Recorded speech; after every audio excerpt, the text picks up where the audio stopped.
आज वो स्कंद षष्ठी है के दिन यदि भगवान शंकर जी का नाम स्मरण किया जाए, आज के दिन यदि भगवान शिव के नामों को जपा जाए या भगवान शिव के नामों का स्मरण किया जाए या स्कंद भगवान के पवित्र चरित्र का स्मरण किया जाए तो भगवान शिव की अनुपम कृपा आप और हम पर होती है। केवल वर्ष भर में आज का ही दिन ऐसा होता है स्कंद षष्ठी का कि यदि परिवार का कोई सदस्य यदि रूठ गया है, परिवार का कोई सदस्य यदि आपस में यदि कोई विवाद हो रहा है या परिवार टूट रहा है या आपस में बहुत ज़्यादा क्लेश चल रहा है, तो आज के ही दिन स्कंद षष्ठी के ही दिन बेलपत्र, एक दुर्वा, एक श्वेत पुष्प, सफ़ेद फूल, स्कंद भगवान का जो स्थान, आपको पहले भी कथा में कहा कि शिवलिंग ये माता पार्वती जी का स्थान, और ये जो स्थान है इसमें राइट में गणेश जी, लेफ्ट में कार्तिकेय जी, बीच में अशोक सुंदरी। स्कंद भगवान का जो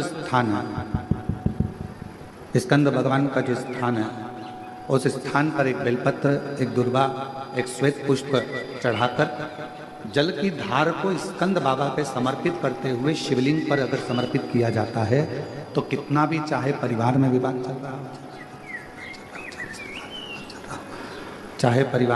चल रहा हो, चाहे रिश्तेदारों में विवाद चल रहा हो, चाहे आपस में विवाद चल रहा हो, स्कंद षष्ठी के दिन अगर जल स्कंद भगवान का नाम लेकर समर्पित किया जाता है आज के दिन, तो परिवार में वापिस प्रेम बढ़ जाता है और परिवार टूटने से बच जाता है। सावन के महीने में छठ के दिन मेरे शंकर भगवान के दरवाजे पर जाकर, मेरे शिव भगवान के दरवाजे पर जाकर दीपदान जरूर करो, दीप जरूर लगाओ। इस महीने में 5 दीप घी के अवश्य जलाओ। 5 दीप बाबा के लेकर जरूर मैं दीप दान करूं कुबेर भंडारी के दरवाजे पर, तो मेरी जिंदगी का भी भंडार बड़ा। किसी भी छठ के दिन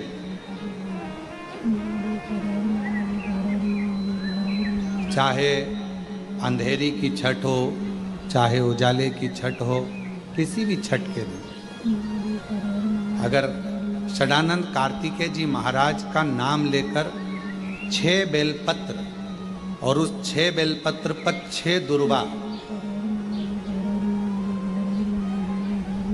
6 पुष्प, 6 अक्षत के दाने रखकर षडानंद कार्तिकेय बाबा के स्मरण कर शिवलिंग की जो जलाधारी है, उस जलाधारी पर जहाँ अशोक सुंदरी का स्थान है, उसी के पास में कार्तिकेय जी का स्थान है। किसी भी छठ पर यदि आप बाबा को वो बेलपत्र, वो दुर्वा, वो पुष्प, वो अक्षत का दाना 6 समर्पित करते हैं, किसी भी छठ के दिन, षष्ठी के दिन स्कंद भगवान का नाम लेकर, स्कंदेश्वर बाबा का नाम लेकर, कार्तिकेय बाबा का नाम लेकर यदि समर्पित करते हैं तो जिंदगी में कितना भी कर्जा हो, वो कर्जा 3 महीने के अंदर समाप्त होता ही है। कितना भी कर्जा, साथ में आपका परिश्रम, साथ में आपकी मेहनत और आपकी दृढ़ता, पूर्ण ऊर्जा के साथ में शिव महापुराण की कथा कथी है। 6 बेलपत्र, 6 पुष्प, 6 दुर्वा, 6 चावल के दाने और साथ में अपना परिश्रम पूर्ण करो। छठ के दिन स्कंद भगवान का नाम लेकर, स्कंदेश्वर का नाम लेकर भगवान शंकर के जलाधारी पर समर्पित करो, शिव जी से प्रार्थना करो और अपनी मेहनत को 4 चांद लगाओ। कर्जा चूकेगा जरूर, समाप्त जरूर। पार्वती जी ने और गंगा जी ने ये चतुर्मास में जितना सौभाग्य का दान दिया है, उनके बराबर दुनिया का कोई व्यक्ति इतना सौभाग्य का दान नहीं दे सकता जो माता गंगा और पार्वती दोनों दान दे रहे हैं। भाग्यवती नारियां अखंड सौभाग्य के लिए भाग्य सूचक वस्तुओं का जो दान करता है, वो जीवन में कभी विधवा नहीं होता। महाराज वो 8 वस्तुएं बताई हैं। पहला कुमकुम,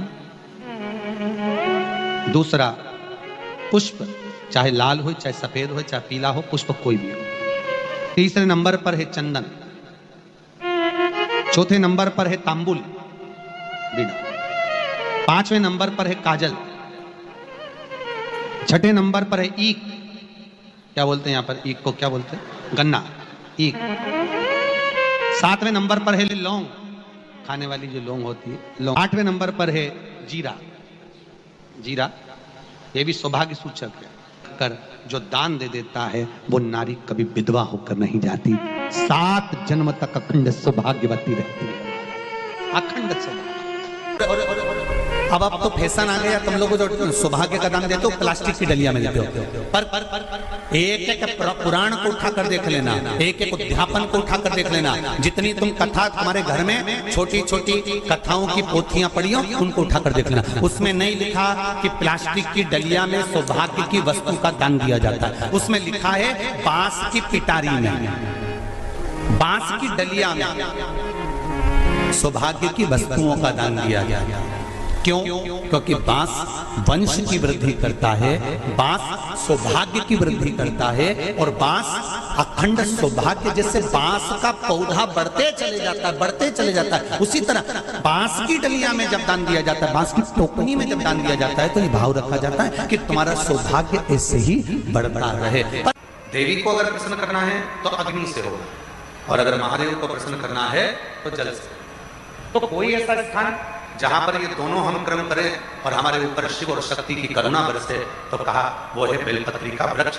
पहले जल समर्पित करो, उसके बाद लंबी बत्ती का अगर एक दीपक भी हमने महीने भर में एक बार भी लगा दिया तो याद रखना शिव और शक्ति हमारे जीवन में इतनी तरक्की देना प्रारंभ करते हैं कि हमारे सारे मार्ग सुलभ होते चले। एक ही माता को यदि दीपक लगाया जाता है तो वो बत्ती गोल नहीं होती, वो फूल बत्ती का नहीं होता। माँ आद्य शक्ति, माँ जगत जननी दुर्गा भवानी को, लक्ष्मी को, शारदा भवानी को, माँ वीणा वादनी को, माँ पार्वती को, दुर्गा भवानी को अगर कोई दीप लगाया जाता है तो वो बत्ती हमेशा लंबी हो। लंबी बत्ती क्यों, गोल बत्ती क्यों नहीं? तो कहा जब हम माँ आद्य शक्ति जगत जननी को लंबी बत्ती का दीपक लगाते हैं तो हमारा वंश बढ़ता चले जाता है। वो वंश श्रावण में अगर मान लो एक दिन आपका निकल भी गया, 2 दिन आपके छूट भी गए, कोई दिक्कत की बात नहीं। जो पेड़ तुम्हारे यहाँ लगाओ, जो पौधा तुम्हारे यहाँ लगाओ, जो वृक्ष तुम्हारे यहाँ लगाओ, जो क्यारा तुम्हारे यहाँ, कुंडी तुम्हारे यहाँ, उसी की मिट्टी को, उसी के पेड़ के नीचे, उसी पौधे के नीचे, उस मिट्टी को थोड़ा सा हाथ से उसको उठाकर एक लिंग की आकृति बना लें। उसमें जलाधारी बनाने की जरूरत नहीं, केवल लिंग की आकृति बनाकर उसी की पूजन वहीं कर पानी चढ़ाकर 15 से 20 मिनट बाद अपना काम करने के बाद उसी को उसी मिट्टी में विसर्जन कर दें अपनी कामना कर देव अधिदेव महादेव 2 महीने के बाद क्या देगा ये वही जान सकता है। वो क्या प्रदान करेगा ये उसके ऊपर। सावन के महीने में जितने लोग पार्थिव शिवलिंग का निर्माण करते हैं, सावन के महीने में जितने लोग पार्थिव शिवलिंग बनाकर पूजन करते हैं, कोई सहजता नहीं है।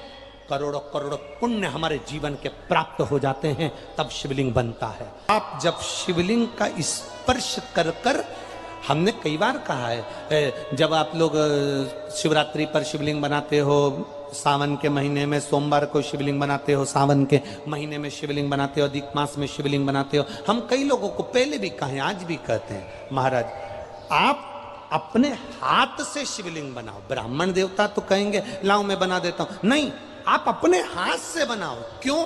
ये सारी जो भाग्य की रेखाएं है ना, जब शिवलिंग बनाते हो, हमारे हाथ की जो बेकार रेखा है, दुख की रेखा है, हमारी कहीं बेकार किस्मत की रेखाएं होती हैं, शिवलिंग बनाते समय वो रेखाएं भी श्रेष्ठ हो जाती हैं और हमारा भाग्य बदल देती हैं।